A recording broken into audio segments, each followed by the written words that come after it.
Good morning 9th class. आज हम पढ़ेंगे कृतिका भाग 1 और उसके दूसरे पाठ के बारे में। पाठ का नाम है मेरे संग की औरतें और इस पाठ की लेखिका है मृदुला गर्ग।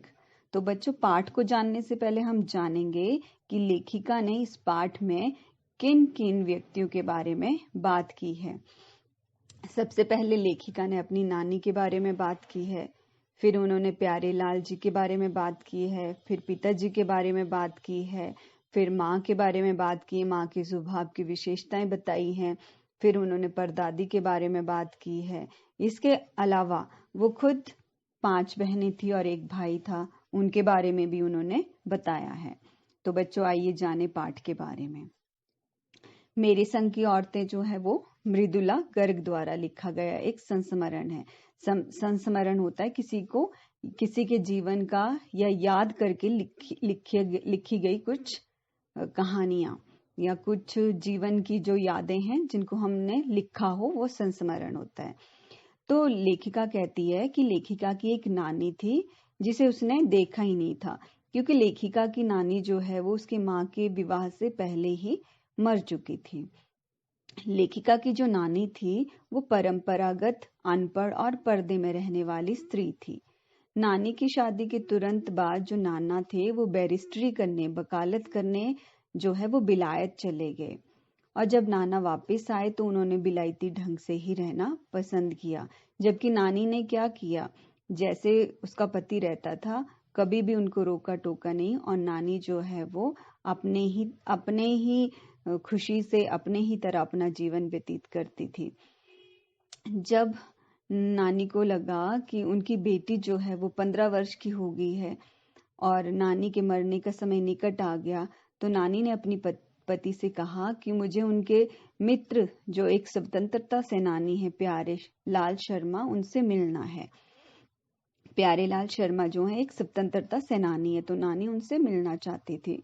तो नाना जो है उन्होंने प्यारे लाल शर्मा को नानी से मिलाया और नानी ने प्यारे लाल शर्मा से एक वचन लिया कि जब मैं मर जाऊं तो मेरी बेटी का विवाह जो है एक स्वतंत्रता सेनानी से करवाना।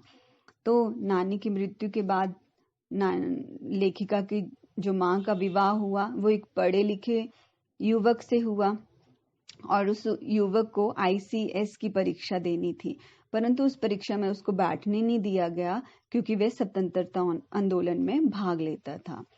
तो लेखिका की नानी के बाद लेखिका की माँ के बारे में बात करेंगे।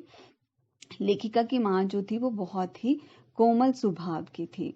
उनका पति जो था वो स्वतंत्रता सेनानी होने के कारण वो स्वतंत्रता के जितने भी आंदोलन होते थे उनमें भाग लेते रहते थे। और उनकी माता जो थी वो गांधीवादी आदर्शों का पालन करती थी और सादा जीवन व्यतीत करती थी, खादी की धोती पहनती थी, क्योंकि जो लेखिका की माता जी थी उनके ससुराल वालों की जो आर्थिक स्थिति थी वो इतनी अच्छी नहीं थी। तो लेखिका की माँ जो थी वो बहुत सुंदर थी और दुनियादारी उसको ज्यादा आती नहीं थी और वो बहुत ईमानदार भी थी और परिवार में ज्यादा काम भी नहीं करती थी। वो केवल बच्चों की देखभाल और उनको लाड प्यार ही देती थी। जो माँ का पूरा काम होता था वो पिताजी ही करते थे।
लेखिका के तीसरे नंबर की बहन चित्रा थी।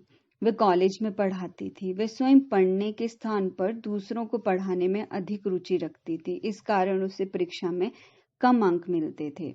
अपने विवाह का निर्णय भी उसने स्वयं ही लिया और स्वयं ही उसने अपने विवाह के लिए लड़का पसंद किया, जिसकी जानकारी उनके माता पिता को नहीं थी। लेखिका की छोटी बहन अचला ने पिताजी के कथन के अनुसार अर्थशास्त्र में अपनी पढ़ाई पूरी की और उसके बाद उसका विवाह कर दिया गया। लेखिका की शादी के बाद लेखिका दिल्ली छोड़कर बिहार के एक छोटे से कस्बे डालमिया नगर में रहने लगी। वहां पे ऐसा रिवाज था कि स्त्री पुरुष चाहे वो पति पत्नी हो पर एक साथ नहीं बैठ सकते थे, उनको अलग अलग बैठना पड़ता था। लेखिका को नाटक में भी अभिनय करने का शौक था और उन्होंने साल भर जो है वो नाटकों में काम किया। लेखिका ने कर्नाटका के बागलाकोट में रहते हुए उसने बच्चों के लिए स्कूल भी चलाया और उसे कर्नाटक का सरकार ने मान्यता भी दिलाई। लेखिका बहुत जिद्दी थी। अपने लेखन को भी उसने अपनी जिद से आगे नहीं चलाया था। लेखिका की छोटी बहन रेनू भी बहुत जिद्दी थी। एक बार की बात है, 1950 ईस्वी में दिल्ली में खूब बारिश हुई थी और सारा यातायात ठप था। रेनू को लेने के लिए स्कूल की बस आने वाली थी, लेकिन घर वालों ने समझाया कि इतनी वर्षा पड़ रही है तो शायद स्कूल जो है वो बंद हो गया होगा, इसलिए तुम स्कूल मत जाओ। स्कूल में फोन भी था पर फोन उस समय चल नहीं रहा था, तो रेनू क्या है पैदल ही 2 मील चलकर पैदल ही स्कूल पहुंच गई और जब उसने आगे जाकर देखा तो स्कूल बंद था और 2 मील उसी बारिश में वो घर वापस आ गई। घर के सभी लोग कहने लगे कि हमने तो पहले ही कहा था कि मत जाओ, स्कूल बंद है। लेखिका को लगा कि रेनू का इस प्रकार पानी में लब लब करते हुए सुनसान शहर में अकेले सड़कों में जाते हुए ये एक अकेलापन है और इस अकेलेपन का अपना ही एक मजा है। तो बच्चों, ये थी हमारी मेरे संग की औरतों का पूरे पाठ का सार, जो आपको समझ आ गया होगा। धन्यवाद।